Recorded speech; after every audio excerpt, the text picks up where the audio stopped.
एक राजा की 6 पत्नियां थीं। राजा उन सभी को बहुत चाहता था। वो बहुत ही नेक दिल और प्रजावत्सल राजा था। राजा जय सिंह के राज्य में पशु पक्षियों से लेकर मनुष्य तक सब खुश थे, परंतु राजा के मन में एक गहरा दर्द छिपा था। उनकी 6 पत्नियां थीं, पर उनमें से कोई भी उसे संतान सुख नहीं दे पाई थी। ये दर्द हमेशा उनको कचोटता रहता था। राजा ने इसके लिए अनेकों यज्ञ और पूजा पाठ करवाए। जिस पंडित ने जैसा बोला, राजा ने वैसा ही किया, पर किसी की कोई भी युक्ति काम न आई। संतान की चाह में राजा ने एक एक करके 6 शादियां की, पर किसी भी रानी से उसे संतान सुख की प्राप्ति नहीं हुई।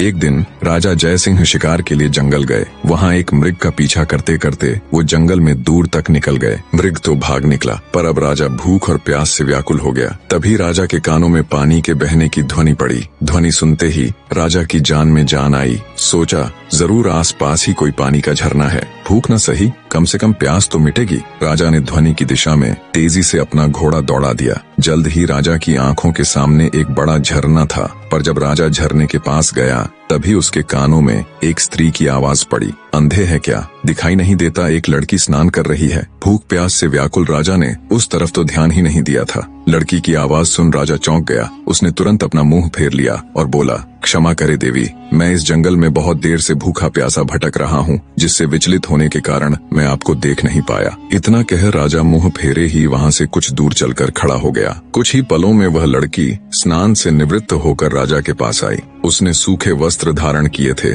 और हाथ में कुछ फल लिए हुए थे। वह राजा के पास आकर बोली, महाशय, अब आप पानी पी सकते हैं। राजा ने झरने से पानी पिया और लड़की के दिए फल खाए। पानी और फल से उनकी भूख प्यास शांत हुई। राजा ने लड़की की ओर देखा और पूछा, हे सुंदरी, तुम कौन हो और इस जंगल ब्याबान में अकेली क्या कर रही हो? लड़की ने जवाब दिया, मेरा नाम मोहिनी है। मैं पास के गांव में रहती हूँ। रोज यहाँ स्नान करने आती हूँ और जंगल से लकड़ियाँ इकट्ठा करती हूँ। ये झरना जंगल के बीच में है, इसलिए यहाँ कोई नहीं आता। राजा जय सिंह मोहिनी की सादगी और सुंदरता पर मोहित होकर बोला, मोहिनी, तुम्हारी मदद के लिए शुक्रिया। आज तुमने मेरी जान बचाई है, वरना मारे भूख प्यास के मेरे तो प्राण निकलने वाले थे। मोहिनी बोली, महाशय, अब आप भी अपना परिचय दीजिए। राजा ने गंभीर होकर कहा, आज नहीं सुंदरी, फिर कभी मैं जरूर तुम्हें अपना परिचय दूंगा। इतना कह राजा ने अपने घोड़े पर सवार होकर वापस अपने राज्य की ओर प्रस्थान किया। परंतु राजा के मन में अब भी रह रहकर कामिनी के विचार आ रहे थे। उसकी सुंदरता,